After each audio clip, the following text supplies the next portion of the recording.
Saudara-saudariku yang terkasih, pada hari ini Sabtu 30 Agustus 2025, saya Romo Siga dari Gereja Katolik Santo Fransiskus Xaverius, Pacitan.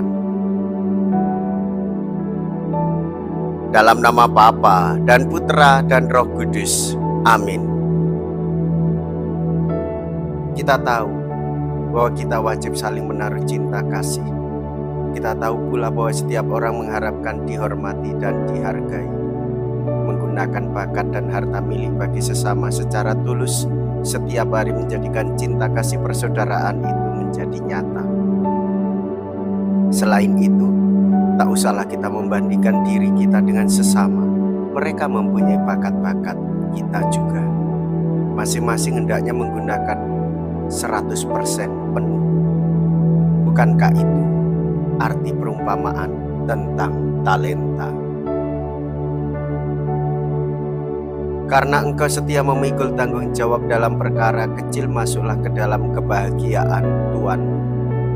Mea culpa, mea culpa, mea maxima culpa.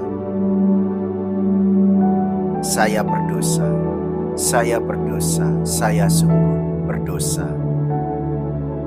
Semoga Allah yang Maha Kuasa mengasihani kita, mengampuni dosa kita, dan menghantar kita ke hidup yang kekal. Amin. Marilah kita berdoa. Allah Bapa Maha Pengasih, semua orang Kau beri kesempatan untuk menaruh cinta kasih. Kami mohon, semoga anugerah itu dapat berkembang dengan syukurnya pada kami, sehingga dengan demikian dunia ini menjadi tempat penuh dengan cinta kasih. Dengan pengantaraan Yesus Kristus Putra-Mu Tuhan kami, yang hidup dan berkuasa bersama dengan Dikau dalam persatuan Roh Kudus, Allah sepanjang segala masa. Amin.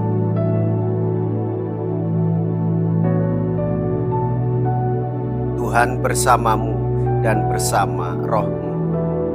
Inilah Injil suci menurut Matius. Dimuliakanlah Tuhan. Matius bab 25 ayat 14 sampai dengan ayat 30. Pada suatu hari, Yesus mengemukakan perumpamaan berikut kepada murid-muridnya. Hal kerajaan surga itu seperti seorang yang mau bepergian ke luar negeri, yang memanggil hamba-hambanya dan mempercayakan hartanya kepada mereka. Yang seorang diberinya 5 talenta, yang seorang lagi 2, dan seorang yang lain lagi 1, masing-masing menurut kemampuannya. Lalu ia berangkat. Segera pergilah hamba yang menerima 5 talenta itu.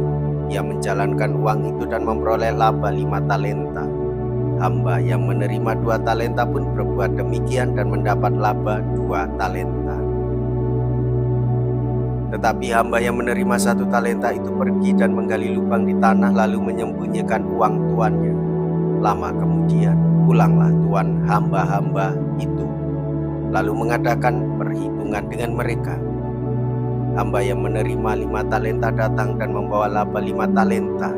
Ia berkata, "Tuan, 5 talenta Tuhan percayakan kepadaku. Lihat, aku telah memperoleh laba 5 talenta." Maka kata tuannya kepadanya, "Baik sekali perbuatanmu itu, hamba yang baik dan setia. Engkau telah setia dalam perkara kecil. Aku akan memberikan kepadamu tanggung jawab dalam perkara yang besar. Masuklah dan turutlah dalam kebahagiaan Tuanmu." Lalu datanglah hamba yang menerima 2 talenta, katanya, "Tuan, 2 talenta Tuan percayakan kepadaku. Lihat, aku telah mendapat laba 2 talenta." Maka kata tuan itu kepadanya, "Baik sekali perbuatanmu, hamba yang baik dan setia. Karena engkau telah setia memikul tanggung jawab dalam perkara kecil, maka aku akan memberikan kepadamu tanggung jawab dalam perkara yang besar.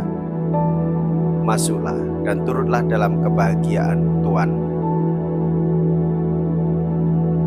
Kini datang juga hamba yang menerima 1 talenta dan berkata, Tuan, aku tahu bahwa Tuan adalah manusia yang kejam, yang menuai di tempat Tuan tidak menabur dan memungut di tempat Tuan tidak menanam. Karena itu aku takut dan pergi menyembunyikan talenta Tuan di dalam tanah. Ini terimalah milik Tuan. Maka tuannya menjawab, Hai engkau hamba yang jahat dan malas. Engkau tahu bahwa aku menuai di tempat aku tidak menabur dan memungut di tempat aku tidak menanam. Seharusnya uangku itu kau berikan kepada orang yang menjalankan uang, supaya sekembaliku aku menerima uang itu serta dengan bunganya.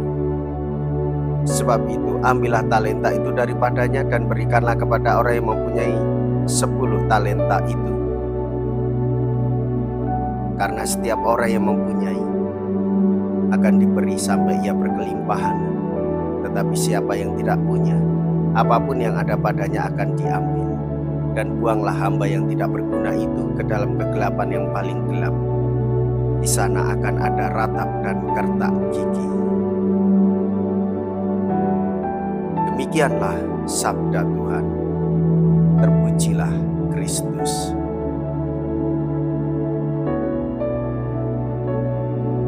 Saudara-saudariku yang terkasih, Allah melatih kita untuk melakukan perihal kecil,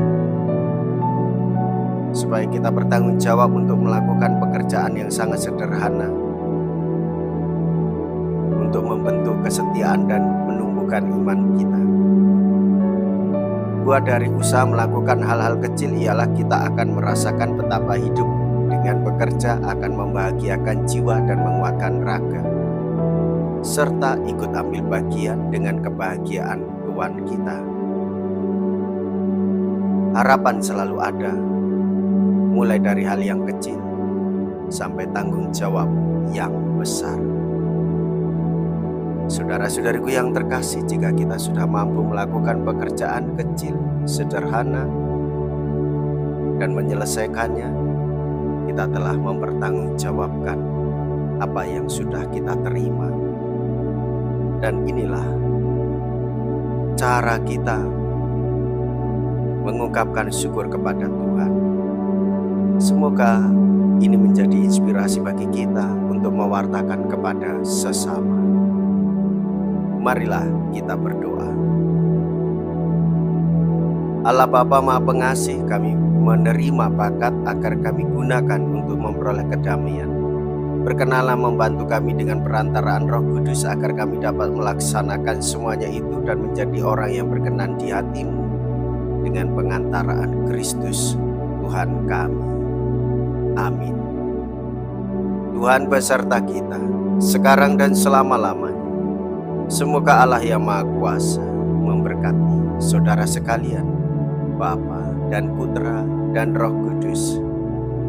Amin. Saudara-saudariku yang terkasih, pergilah, ibadah sabda sudah selesai. Syukur kepada Allah.